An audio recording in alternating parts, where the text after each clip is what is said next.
Hello friends, स्वागत है आप सभी का सीबीबी आर्ट्स क्लासेस में इतिहास क्लास 12। दोस्तों बहुत ही ज़्यादा इंपॉर्टेंट आप लोग के लिए वीडियो होने वाला है, क्योंकि जितने सारे इंपॉर्टेंट क्वेश्चन हैं वो सब मैंने सेलेक्ट कर लिए हैं।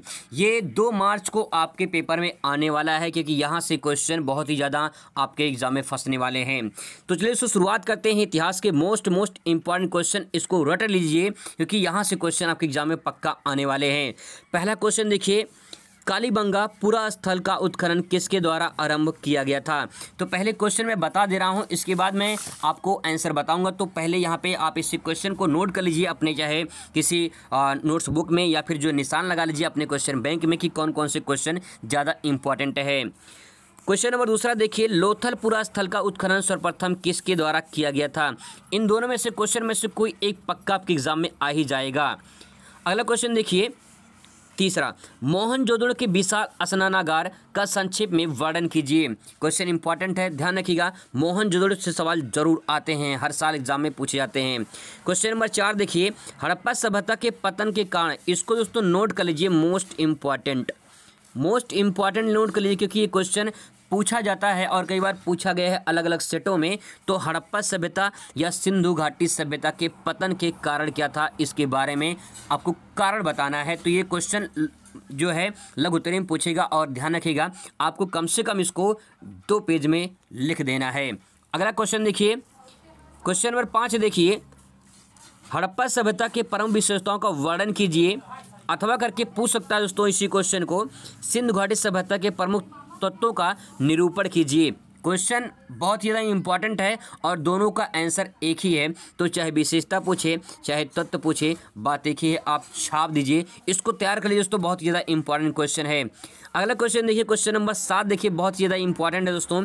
मौर्य साम्राज्य के 4 प्रमुख राजनीतिक केंद्रों का नाम लिखिए। जितने सारे इंपॉर्टेंट क्वेश्चन दोस्तों हैं मैंने उसको सेलेक्ट किया है, बहुत मेहनत से तैयार किया है। PDF है, तो PDF में आपको अवेलेबल करा दूंगा, बिल्कुल फ्री में आप PDF आपको मिल जाएगा, चिंता नहीं करना। बस इस क्वेश्चन को थोड़ा देख लीजिए कि कौन कौन से क्वेश्चन आपके एग्जाम में पिछले सेटों में पूछे गए हैं, और आपको यही तैयार करके जाना है। आप भरोसा करिए, विश्वास करिए कि जो अन्य पेपर आपके हुए हैं उसी तरह से आपका इतिहास का पेपर बहुत शानदार जाने वाला है। क्वेश्चन दोस्तों 8वां देखिए, प्रयाग प्रशस्ति पर संक्षिप्त टिप्पणी लिखिए। बहुत ही मोस्ट इंपॉर्टेंट है, इसको इंपॉर्टेंट कर लीजिए, मोस्ट इंपॉर्टेंट, क्योंकि क्वेश्चन एग्जाम में पूछा गया है।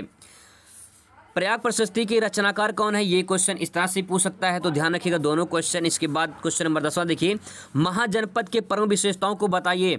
6ठी शताब्दी ईसा पूर्व में भारत के महाजनपदों का वर्णन कीजिए। दोस्तों बहुत ही ज़्यादा महत्वपूर्ण प्रश्न है ये, आप ध्यान रखिएगा।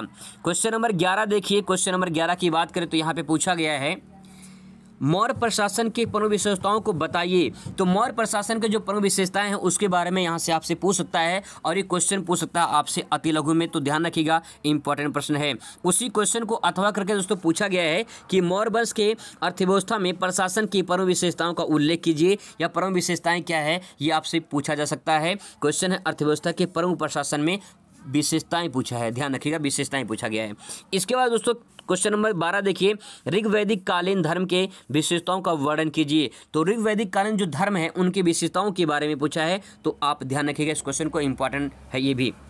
क्वेश्चन नंबर 13, गौतम बुद्ध की शिक्षाओं का विषय के बारे में आपको बताना है। तो गौतम बुद्ध की जो शिक्षाएं हैं उनके विषय के बारे में आपको बताना है। अगर मैं बार बार इंपॉर्टेंट बोल रहा हूं दोस्तों, कहीं के इंपॉर्टेंट है, क्योंकि ये बार बार पूछे गए हैं, इसीलिए बार बार वो जुबान से निकल रहा है कि इंपॉर्टेंट है भैया, नोट कर लो, ठीक है। आगे देखिए, क्वेश्चन नंबर 14 देखिए, यहाँ पे बहुत ही ज़्यादा इंपॉर्टेंट ये भी है। क्वेश्चन नंबर 14 है, जैन धर्म के महत्वपूर्ण शिक्षाओं का संक्षेप में लिखिए।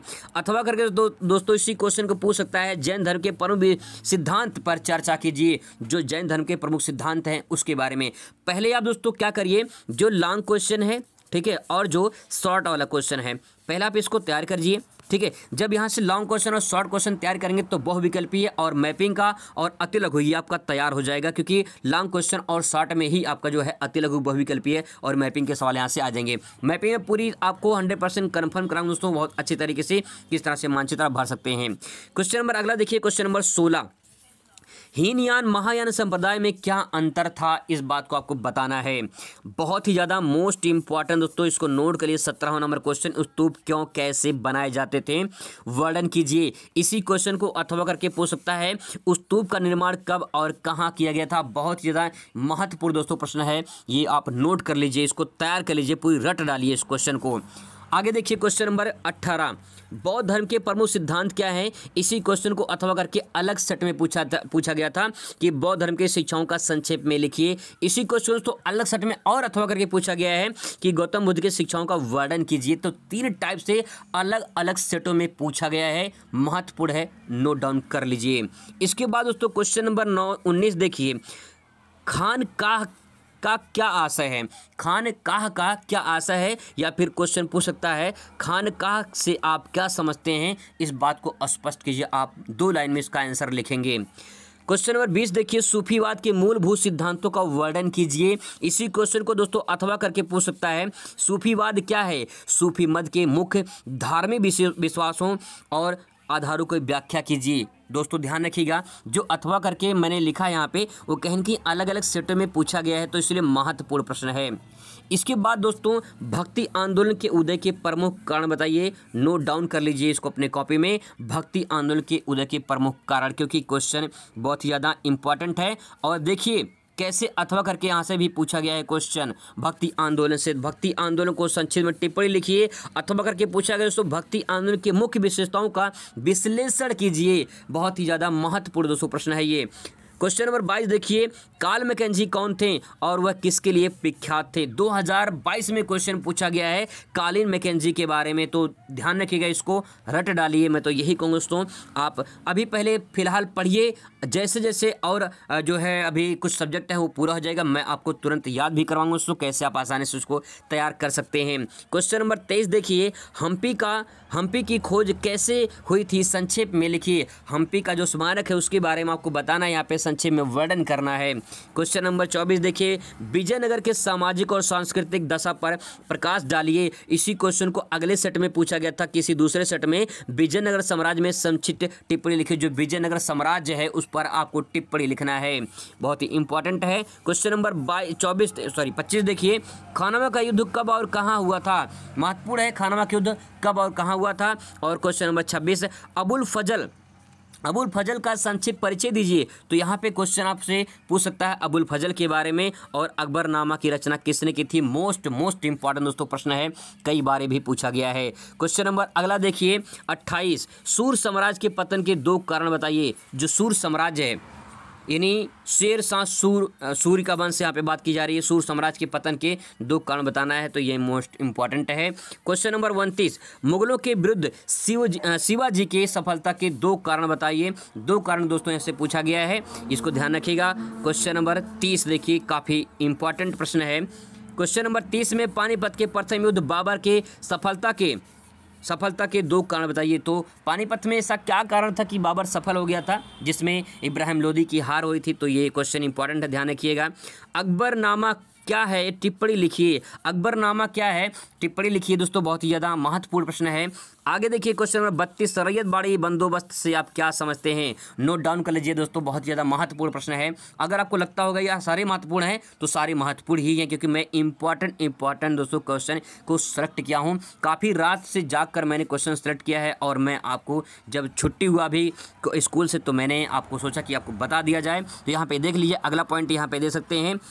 क्वेश्चन नंबर यहाँ पे देखिए, इस्तमरारी बंदोबस्त से क्या अभिप्राय है। इसी क्वेश्चन को अथवा करके अलग सेट में पूछा गया था। बंगाल के अस्थायी भूमि प्रबंध की विशेषताओं को बताइए और समाज के प्रमुख सिद्धांतों का वर्णन कीजिए। तो इस्तमरारी जो बंदोबस्त है इसके बारे में आपको ध्यान में रखना है और क्वेश्चन को तैयार कर लेना है। क्वेश्चन नंबर दोस्तों 3 देखिए, यही बस आप जो मैं बता रहा हूँ इसको आप रट डालिए दोस्तों, यही से आएगा, इससे बाहर नहीं आएगा, 100% गारंटी दोस्तों। 34 नंबर क्वेश्चन देख लीजिए, सहायक संधि क्या थी। सहायक संधि के प्रमुख बिंदुओं को स्पष्ट कीजिए, बहुत ही महत्वपूर्ण है सहायक संधि के बारे में।